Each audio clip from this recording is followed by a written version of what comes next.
Hi, Ulrich Leinhase with Maximum Success Incorporated.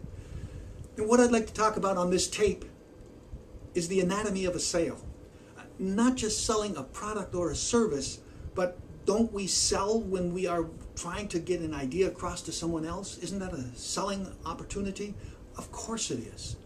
So I've broken down a sale into 4 distinct components. The first one is contact. The second one is asking questions. The third one is presentation. And the fourth one is closing. Now, of the 4, contact, question, presentation, closing, at a sales training seminar, which do you suppose the trainer spends the most time on? You're right, closing. Some even talk about ABC, always be closing. Well, let's look at it in this light right here. We're in an office supply store, and what we're interested in are pencils. We need a box of pencils. The pencils cost $1.29. So we're standing there and a salesperson comes up to us and he starts with niceties and he finds out that that is what we're looking for, are pencils.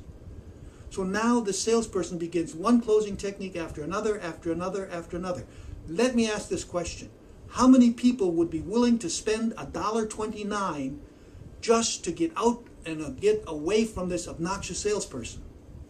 Most people say they do it, myself included. But let's turn this around a little bit. Let's say that we're standing in front of the pen display. Not just any pens, but Mont Blancs. Like this one. I purchased this one some 15 years ago, and I spent $185 on it. So now we're standing there looking at these Mont Blanc pens, and the salesperson comes up to us, and again, begins once he finds out what it is that we're looking for, a Mont Blanc pen, he starts one closing technique after another, after another, after another. Now let me ask the same question. How many people would be willing to spend $185 just to get away from this obnoxious salesperson? You see, it changes now. ABC doesn't work.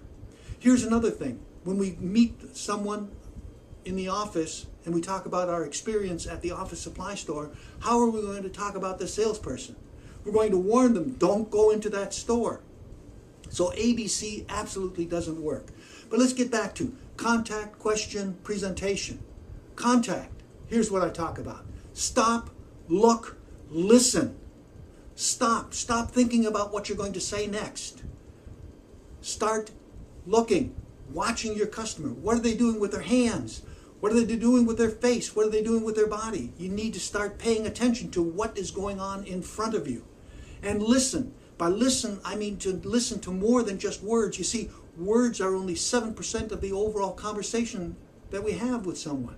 7%. We need to start paying attention to the 93%. I cover this very carefully in the Subliminal Selling Secrets workshop. Questions. There's 2 types of questions that people talk about. Closed-end questions and open-end questions. Closed-end questions can be answered with a yes or no. Open-end questions require more than just a yes or no answer. Now here's a question that I also add to it, strategy questions. And one of the most important strategy questions that I always ask when I meet with a new customer is this. Tell me, what do you expect to accomplish during our meeting today? And I pay very careful attention to how they respond. You see, if they respond in one way, I know I'm not dealing with a prospect. I'm dealing with a suspect. If they respond in a different way, I know I'm dealing with a prospect. What you need to do is you need to listen very carefully how they are responding to your questions.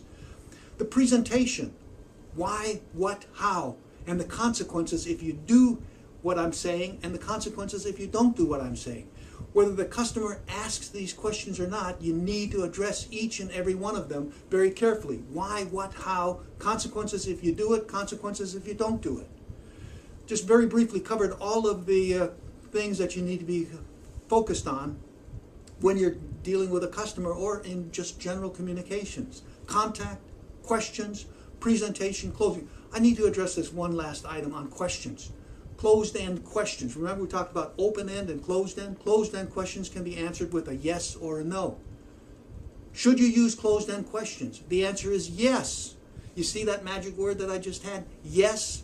You want to ask questions, closed-end questions that end with yes, because the more often you can get your customer to say yes, the closer you're going to be to having them close on themselves.